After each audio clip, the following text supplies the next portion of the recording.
നീ ഒരു ദൈവ പൈതലാണെങ്കിൽ ഈ ഇരിക്കുന്ന എന്റെ മുമ്പിൽ ഇരിക്കുന്ന ഈ മകൾക്ക് അവൾ ഒരു ദൈവ പൈതലാണെങ്കിൽ അവൾക്ക് എന്തുണ്ട്? ഒരു പ്രമാണമുണ്ട്.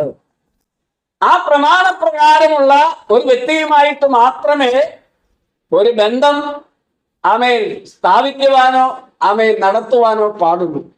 അതല്ല, വിവാഹത്തിന് മുൻപ് എന്ത് പാടില്ല? ഇത്തരം കാര്യങ്ങൾ സംഭവിക്കാൻ, ഈ പറഞ്ഞ ശാരീരികമായ പോരായ്മ വരാൻ പാടുള്ളതല്ല. എന്നാൽ ഇന്നത്തെ കാലഘട്ടത്തിൽ എന്താ സംഭവിക്കുന്നത്?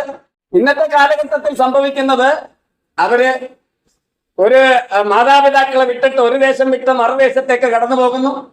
അവിടെ അവരെ നോക്കുവാനോ നിയന്ത്രിക്കുവാനോ ആരില്ല. സാധാരണ ഒരു കണ്ട് പരിചയപ്പെടുന്ന ഒരു പുരുഷന്റെ കൂടെ ആ പെൺകുട്ടി എന്ത് ചെയ്യുന്നു? വാഹനത്തിൽ യാത്ര ചെയ്യുന്നു, കാറിൽ യാത്ര ചെയ്യുന്നു, സ്കൂട്ടറിൽ യാത്ര ചെയ്യുന്നു. അരുതാത്ത പല കാര്യങ്ങളും എന്ത് ചെയ്യുന്നു? സംഭവിക്കുന്നു.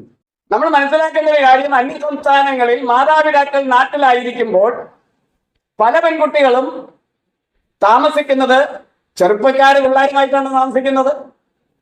അവർ വീട് റൂമെടുത്ത് അവിടെ താമസിക്കുകയാണ്. അവരുടെ പഠനം കഴിയുന്നത് വരെ അവർ ഒരുമിച്ചാണ് താമസിക്കുന്നത്, അവരൊരുമിച്ചാണ് ഉണ്ണുന്നത്, അവരൊരുമിച്ചാണ് ഉറങ്ങുന്നത്, അവരൊരുമിച്ചാണ് യാത്ര ചെയ്യുന്നത്.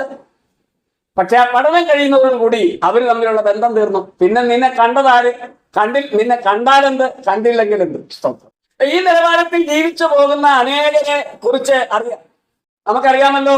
സ്തോത്രം. വിശ്വാസിയായ ഒരു പെൺകുട്ടി ഒരു അവിശ്വാസിയെ പ്രേമിച്ചിട്ട് ഒരു വെള്ളം ഒഴുകുന്ന സ്ഥലത്ത് കുളിക്കാൻ പോയ സംഭവ കഥ കഴിഞ്ഞ വർഷങ്ങളിൽ സംഭവിച്ചത്. അവസാനം ഒഴുക്കിൽപ്പെട്ട് രണ്ടുപേരും മരണപ്പെട്ടപ്പോഴാണ് അറിയുന്നത് ആ മകൾ ഇങ്ങനെയുള്ള മകളായിരുന്നു എന്ന്, ഇവൾക്ക് ഇങ്ങനെ ഒരു സഞ്ചാരം ഉണ്ടെന്ന് അറിഞ്ഞത്.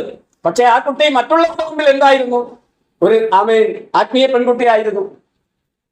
സ്തോത്രം. അപ്പൊ ദീനായിൽ വ്യാപരിച്ച ആത്മാവ് പല പെൺകുട്ടികളിലും വിശ്വാസികളിൽ എന്ത് ചെയ്യുന്നുണ്ട്? ഇക്കാലങ്ങളിലും വ്യാപരിക്കുന്നുണ്ട്. അടങ്ങി ഒതുങ്ങി കൂടാരത്തിൽ ഞാൻ ദൈവത്തിന്റെ പൈതലാണെന്നും എനിക്ക് ഒരു വേർപാടുണ്ടെന്നും എനിക്കൊരു നിയമമുണ്ടെന്നും ഞാനൊരു ദൈവത്തിന്റെ പൈതലായി ആകയാൽ എനിക്ക് ഇന്ന കാര്യങ്ങൾ ചെയ്യാൻ പാടില്ലെന്നൊക്കെയുള്ള ഒരു നിയമമുണ്ടെന്നുള്ള കാര്യം എന്ത് ചെയ്യും? മറ്റുള്ള സ്ഥലത്ത് ചെല്ലുമ്പോൾ എന്ത് ചെയ്യും? മറന്നുപോകും.